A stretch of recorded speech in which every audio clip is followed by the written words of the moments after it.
یہ بھی کنزُ العمال میں حدیث موجود ہے۔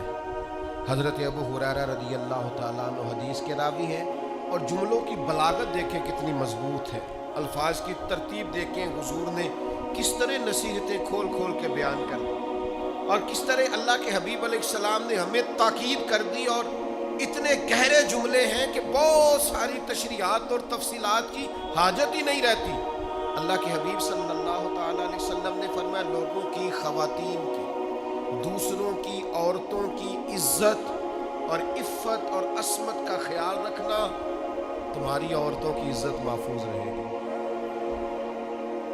چاہتے ہو کہ بہو بیٹیاں گھر میں محفوظ رہے تو ان کے لیے بہت زیادہ پردے لگانے سے عزتیں محفوظ نہیں ہوں گی، اونچے گھر بنا دینے سے، ممٹیوں کو تانے لگا دینے سے عزتیں محفوظ نہیں ہوں گی۔ فرمایا دوسروں کی عورتوں کی عزتوں کی حفاظت کرو، اللہ تمہاری عورتوں کی عزتوں کو محفوظ فرما دے گا۔ سادی سی بات حضور نے بیان کر دی، اور نبی کریم صلی اللہ تعالیٰ علیہ وسلم کی اس حدیث میں اگلے جملے یہ ہیں کہ اپنے والدین کے ساتھ نیکی کرو، تمہاری اولاد بھی تمہارے ساتھ بھلائی کرے گی۔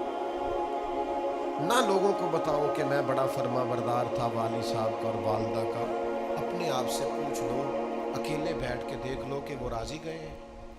ہمارے استاد صاحب ایک جملہ کہا کرتے تھے، کہتے تھے جائیدادیں تو زیادہ نہیں بنا سکا، کوئی عہدہ تو نہیں لے سکا، پر میں وہ خوش نصیب ہوں جس کی ماں بھی راضی گئی، باپ بھی راضی گیا، استاد بھی راضی گئے، پیر بھی راضی گئے، آخر میں فرماتے تھے امید ہے اللہ رسول بھی راضی ہوں گے، راضی ہوں گے۔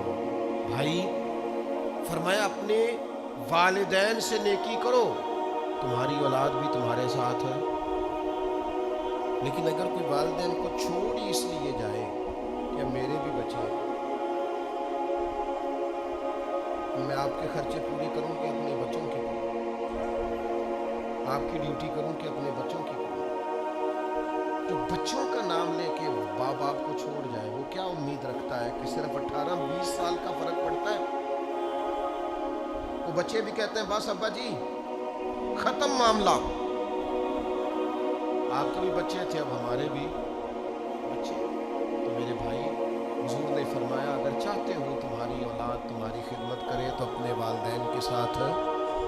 اب یہ جو آخری جملہ ہے نا حدیث کا، میرا بڑا ہی دل کرتا ہے کہ آپ سارے توجہ سے سنیں، میرا دل کرتا ہے آپ اس کو زیادہ خوبصورتی سے سنیں۔ پہلا حضور نے فرمایا اس حدیث میں جملہ کریم فرمانے لگے، اگر تم چاہتے ہو کہ تمہارے گھر میں عورتوں کی عزت، عفت، عصمت محفوظ رہے تو دوسروں کی عورتوں کی عزتوں کی حفاظت کرو۔ اگر تم چاہتے ہو تمہاری اولاد تمہاری فرما برداری کرے تو اپنے ماں باپ کی فرما برداری کرو۔ اور تیسرے نمبر پر نبی پاک علیہ السلام نے فرمایا جس کا بھائی اس کے پاس معذرت لے کے آیا اور اس نے اس کی معذرت قبول نہ کی، وہ میرے حوض کوثر پہ نہیں آ سکے۔ بھائی معافی مانگنے آیا تھا، معافی مانگنے آیا، وہ عذر لے کے آیا تھا، اس نے چاہا تھا کہ مجھ سے غلطی ہو گئی، چلو میرا بھائی مجھے، اور اس نے کہا میں معاف ہوں۔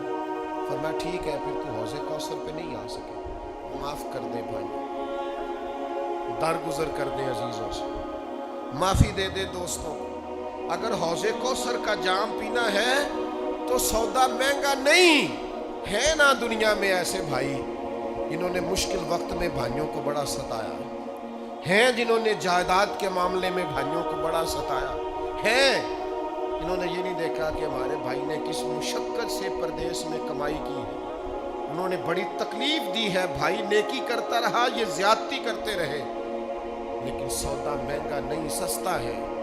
میرے حبیب نے فرمایا چل تو اسے معاف کر دے، میں تجھے حوض کوثر کا جام دے دوں گا۔ میرا خیال ہے سودا مہنگا دیتے ہیں، تکلیف بھائی بڑی دیتے ہیں، بعض اوقات مشکل وقت میں چھوڑ جاتے ہیں،